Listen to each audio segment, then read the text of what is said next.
55 degrés Celsius. C'est la température que la vallée de la mort en Californie a officiellement atteint ce dimanche 16 juillet.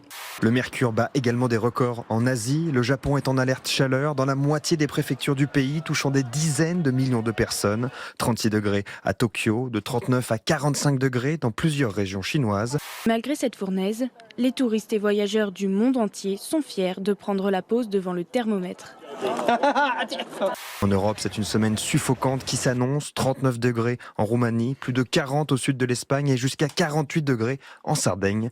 Depuis ce week-end, la guerre semble clairement déclarée entre Jean-Luc Mélenchon et le CRIF. Il est devenu l'allié objectif du Rassemblement national par ses outrances parce que, en se comportant ainsi, il donne le sentiment que l'extrême droite deviendrait la réponse légitime aux outrances de l'extrême gauche.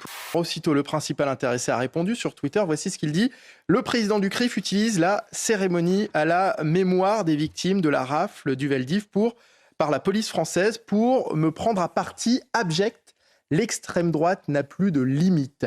Je trouve qu'utiliser une cérémonie comme celle-ci pour s'en prendre à une organisation politique et à la France insoumise de manière générale, je trouve que c'est indigne. Vous auriez pu l'écrire, vous, ce tweet, assimiler le CRIF et l'extrême droite ? Non, je n'assimile pas du tout le CRIF à l'extrême droite. C'est lui qui pratique le rayon laser pour dire qui est fréquentable, qui ne l'est pas. En réalité, je pense qu'il s'ennuie terriblement et que pour la première fois, il n'a pas de mandat et qu'il essaie de discipliner ses troupes pour qu'ils le suivent comme des moutons de panurge derrière toutes ces outrances. Il y a de l'antisémitisme partout en France. Est-ce que ça vous choque, ce tweet de Jean-Luc Mélenchon ? Je vous dis, je n'assimile pas le CRIF à l'extrême droite d'aucune manière. J'aurais préféré que cette journée de commémoration, d'hommage, elle soit effectivement consacrée à la commémoration et à l'hommage et pas à des manœuvres politiciennes. Les drames liés à la prise de drogue et d'alcool qui ont poussé le gouvernement à instaurer un nouveau délit d'homicide routier. Il remplace celui d'homicide involontaire. Quand on prend la voiture, qu'on a bu ou qu'on a pris de l'alcool, eh bien, on est inconscient quelque part, on est inconscient de faire courir ce risque à soi-même et aux autres, et quelque part, c'est effectivement un homicide dès lors qu'on va tuer quelqu'un sur la route. Il faut le reconnaître comme tel. Donc c'est en réponse à cette demande que l'homicide involontaire par conducteur va être requalifié en homicide routier.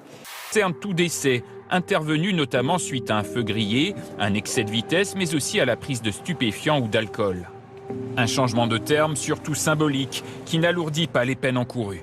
L'idée de manière générale, avec ce débat notamment, c'est de durcir les règles, tout simplement, pour celles et ceux... Mais pas les peines. Ce sera un des points de discussion, parce que quand on parle de ce genre d'adaptation, ça va au Parlement ensuite. Donc il y a plusieurs initiatives parlementaires qui ont déjà été prises.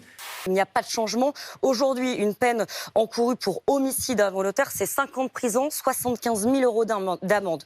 Peine encourue pour homicide involontaire, mais sous emprise d'alcool ou de stupéfiants, on parle de 10 ans de prison, de 100 000 euros d'amende.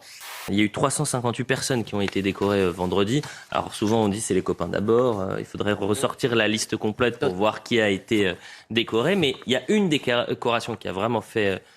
polémique, c'est celle de Patrick Pouyanné. Pouyanné est un coupable d'écocide. Cet homme est responsable d'écocide dans le monde.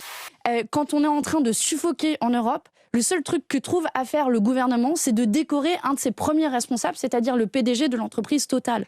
Cet homme est un tiers en France. Cet homme est dangereux. Vous lui retirez la Légion d'honneur ? Non seulement je lui retire la Légion d'honneur, mais en plus, je regarde comment l'inculper pour écocide.